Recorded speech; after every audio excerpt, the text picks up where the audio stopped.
Hi friends, ನಾನು ಇವತ್ತು ಕರ್ಜಿಕಾಯಿ ಹೇಗೆ ಮಾಡೋದು ಅದಕ್ಕೆ ಏನೇನು ಬೇಕು ಅಂತ ತೋರಿಸ್ತೀನಿ ಫ್ರೆಂಡ್ಸ್. ಹೇಗೆ ಮಾಡ್ತೀನಿ ಅಂತ ನೋಡ್ಕೊಳ್ಳಿ. ನಾನು ಈ ಕಪ್ ತೋರಿಸ್ತಾ ಇದ್ದೀನಿ, ಆ ಕಪ್ ಅಳತೆಯಲ್ಲಿ 1 ಕಪ್ ಮೈದಾ ಹಿಟ್ಟು, 1 ಕಪ್ ಗೋಧಿ ಹಿಟ್ಟು, 2 ಸ್ಪೂನು ಸಣ್ಣ ರವೆ, 1 ಸ್ಪೂನ್ ಸಕ್ಕರೆ, ಮತ್ತೀಗ ರುಚಿಗೆ ತಕ್ಕಷ್ಟು ಸ್ವಲ್ಪ ಉಪ್ಪನ್ನು ಹಾಕ್ಕೊಂಡು ಕಲಿಸ್ಕೊತಾ ಇದ್ದೀನಿ ಫ್ರೆಂಡ್ಸ್. ಅವಷ್ಟು ಹಾಕಿದ್ರೆ ಚೆನ್ನಾಗಿ ಬರ್ತದೆ ಗರಿಗರಿಯಾಗಿ. ಎರಡು ಟೇಬಲ್ ಸ್ಪೂನ್ ತುಪ್ಪನ ಚೆನ್ನಾಗಿ ಕಾಯಿಸ್ಕೊಂಡು ಹಸಿಟ್ಟಿಗೆ ಹಾಕ್ಕೊಳ್ತಾ ಕಲಿಸ್ಕೊತಾ ಇದ್ದೀನಿ. ಅದು ನೀಟಾಗಿ ತುಪ್ಪ ಹಸಿಟ್ಟು ಮಿಕ್ಸ್ ಆಗಬೇಕು ಚೆನ್ನಾಗಿ, ಅಲ್ಲಿ ತನಕ ಕಲಿಸ್ಕೊಳ್ಳಿ. ಅದಾದ ನಂತರ ನಾನು ಸ್ವಲ್ಪನೇ ನೀರು ಹಾಕ್ಕೊಂಡು ಚಪಾತಿ ಹಿಟ್ಟಿನ ಹದಕ್ಕೆ ಕಲಿಸ್ಕೋಬೇಕು. ಜಾಸ್ತಿ ಗಟ್ಟಿಗೂ ಇರಬಾರ್ದು, ಜಾಸ್ತಿ ತೆಳುನೂ ಇರಬಾರ್ದು, ಈ ಹದದಲ್ಲಿ ಇರಬೇಕು ನೋಡಿ. ಈ ಹದದಲ್ಲಿದ್ದರೆ ಸಾಕು. ಇವಾಗ ಇದನ್ನು 1 ಅವರ್ ಮುಚ್ಚಿ ಬಿಟ್ಬಿಡ್ಬೇಕು ಫ್ರೆಂಡ್ಸ್.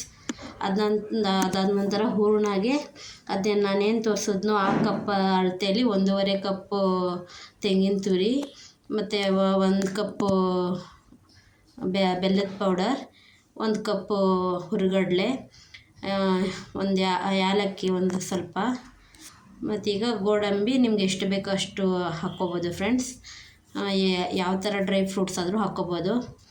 ಅದಾದ ನಂತರ ಆ ಹುರಿಗಡ್ಲೆನ ಮಿಕ್ಸಿಗೆ ಹಾಕಿ ಸ್ವಲ್ಪ ತರ್ತರಿಯಾಗಿ ಪುಡಿ ಮಾಡಿಕೊಂಡು ಬರ್ತೀನಿ. ನಂತರ ಅದೇನು ಕೊಬ್ಬರಿನ ತುರಿದಿಟ್ಕೊಂಡಿದ್ದೀವಲ್ಲ ಅದನ್ನು ಸ್ವಲ್ಪ ಬಾಣಲೆಗೆ ಹಾಕ್ಕೊಂಡು ಸ್ವಲ್ಪ ಫ್ರೈ ಮಾಡ್ಕೋಬೇಕು ಫ್ರೆಂಡ್ಸ್. ಫ್ರೈ ಮಾಡಿಕೊಂಡ್ರೆ ಒಳಗಡೆ ಸಹ ಗರಿಗರಿಯಾಗಿ ಬರುತ್ತೆ ನೋಡಿ. ಕಲರ್ ಚೇಂಜ್ ಆಗಿದೆ. ಕಲರ್ ಚೇಂಜ್ ಆಗೋ ಗಂಟಲು ಸಣ್ಣ ಉರಿಲೇ ಹುರ್ಕೋಬೇಕು. ಅದಾದ ನಂತರ ನಾವೇನು ಗೋಡಂಬಿ ಇಟ್ಕೊಂಡಿದ್ದೀವಿ ಆ ಗೋಡಂಬಿನೂ ಹಾಕಿ ಹುರ್ಕೋತಾ ಇದ್ದೀನಿ. ನೀವು ಬೇಕಿದ್ದರೆ ಬೇರೆ ಬೇರೆ ಡ್ರೈ ಫ್ರೂಟ್ಸ್ನ ಸಹ ಹಾಕ್ಕೋಬೋದು. ಬೆಲ್ಲದ ಜಾಗದಲ್ಲಿ ಸಕ್ಕರೆ ಸಹ ಹಾಕ್ಕೋಬೋದು ನಿಮಗೆ ಇಷ್ಟ ಇದ್ದರೆ ನೋಡಿ.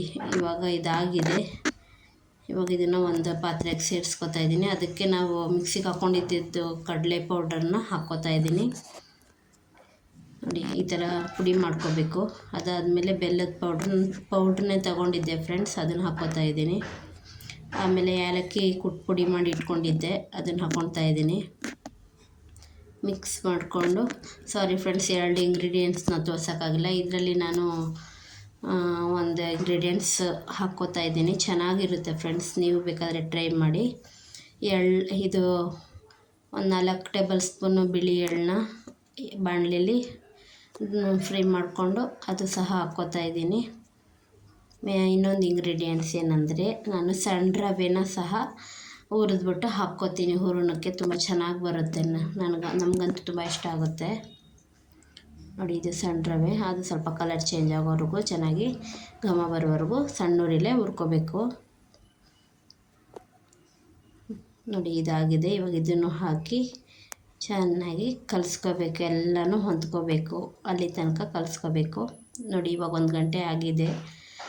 ಹಸಿಟ್ಟು ಈ ರೀತಿ ನೆಂದಿದೆ ನೋಡಿ. ಈ ರೀತಿ ಬರಬೇಕು, ಚೆನ್ನಾಗಿ ಬಂದರೆ ಸಾಫ್ಟಾಗಿ ಗರಿಗರಿಯಾಗಿ ಬರುತ್ತೆ ಕರ್ಜಿಕಾಯಿ ನೋಡಿ. ನಾನೆಲ್ಲ ನೀಟಾಗಿ ಮಿಕ್ಸ್ ಮಾಡ್ಕೊಂಡಿದ್ದೀನಿ ಹೂರಣನ. ಇವಾಗ ಒಂದು ಲಟ್ಟಣಿಗೆ ತಗೊಂಡು ಲಟ್ಟಿಸ್ಕೋಬೇಕು. ಪೂರಿ ಹದದಲ್ಲಿ ತೆಳುವಾಗಿರಬೇಕು. ಪೂರಿ ಥರ ದಪ್ಪಕ್ಕಿರಬಾರ್ದು, ಅದಕ್ಕಿಂತ ತೆಳುವಾಗಿರಬೇಕು.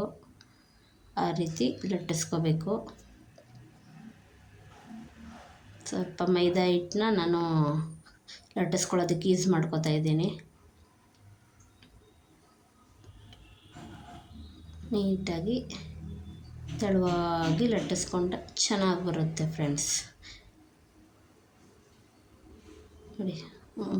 ಕರ್ಜಿಕಾಯಿ ಮೊಳಗೆ ಹಾಕ್ಕೊಂಡು ಅದ್ರ ಸುತ್ತ ಎಣ್ಣೆ ಅಥವಾ ತುಪ್ಪನ ಸವರ್ಕೊಂಡು, ಇವಾಗ ಅದರಲ್ಲಿ ಎಷ್ಟಾಗುತ್ತೆ ಅಷ್ಟು 1-2 ಸ್ಪೂನ್ ಹೂರಣನ ಹಾಕ್ಕೋಬೇಕು. ಅದು ನೀಟಾಗಿ ಫಿಲ್ಲಪ್ ಆಗಬೇಕು. ಅಲ್ಲಿ ಗಂಟಲು ಹಾಕ್ಕೊಂಡ್ರೆ ಚೆನ್ನಾಗಿರುತ್ತೆ, ಇಲ್ಲ ಅಂದರೆ ಮೆತ್ತಗಾಗೋ ಚಾನ್ಸಸ್ ಇರುತ್ತೆ. ಅದು ಫಿಲ್ಲಪ್ ಆಗಬೇಕು. ತುಂಬ ಚೆನ್ನಾಗಿರುತ್ತೆ ಫ್ರೆಂಡ್ಸ್. ಈ ರೀತಿ ಟ್ರೈ ಮಾಡಿ ನೋಡಿ, ತುಂಬ ಚೆನ್ನಾಗಿ ಬರುತ್ತೆ. ಈ ರೀತಿ ಒಂದು 5-6 ಮಾಡಿಕೊಂಡು ಇಟ್ಕೊಳ್ಬೇಕು. ಎಣ್ಣೆ ಕಾಯೋಕೆ ಇಟ್ಟಿರಬೇಕು ಫ್ರೆಂಡ್ಸ್. 5-6 ಮಾಡಿಕೊಂಡು ಒಟ್ಟಿಗೆ ಹಾಕಬೇಕು. ಒಂದೊಂದೇ ಹಾಕಿದ್ರೆ ತುಂಬ ಲೇಟ್ ಆಗುತ್ತೆ. ನಾನೊಂದು 6-7 ಮಾಡಿಕೊಂಡು ಒಂದೇ ಸತಿ ಎಣ್ಣೆಲಿ ಬಿಡ್ತೀನಿ ಫ್ರೆಂಡ್ಸ್. ನೋಡಿ ಇವಾಗ ಬಿಡ್ತಾಯಿದ್ದೀನಿ.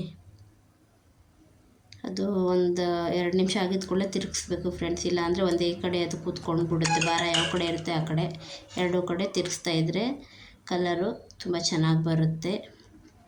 ನೀವು ಎಷ್ಟು ನೀಟಾಗಿ ಫಿಲಪ್ ಮಾಡ್ಕೊಂಡಿರ್ತೀರೋ ಅಷ್ಟು ನೀಟಾಗಿ ಬರುತ್ತೆ ಫ್ರೆಂಡ್ಸ್ ಕರ್ಜಿಕಾಯಿ. ನೋಡಿ ಈ ರೀತಿ ಬಂದಿದೆ.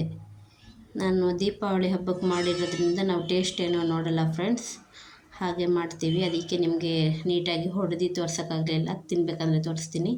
ಈ ರೀತಿ ಆಗಿದೆ ಫ್ರೆಂಡ್ಸ್. ವ್ಲಾಗಲ್ಲಿ ತೋರಿಸ್ತೀನಿ ನಾನು ಇದನ್ನು. ಅಷ್ಟೇ ಫ್ರೆಂಡ್ಸ್, ನಿಮ್ಗೆ ಇಷ್ಟ ಆಗಿದರೆ ಪ್ಲೀಸ್ ನೀವು ಮನೇಲಿ ಟ್ರೈ ಮಾಡಿ. ಗರಿಯಾಗಿ ಬಂದಿರುತ್ತೆ ಫ್ರೆಂಡ್ಸ್.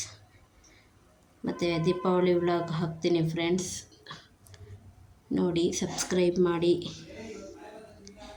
ಲೈಕ್ ಮಾಡಿ. Bye friends.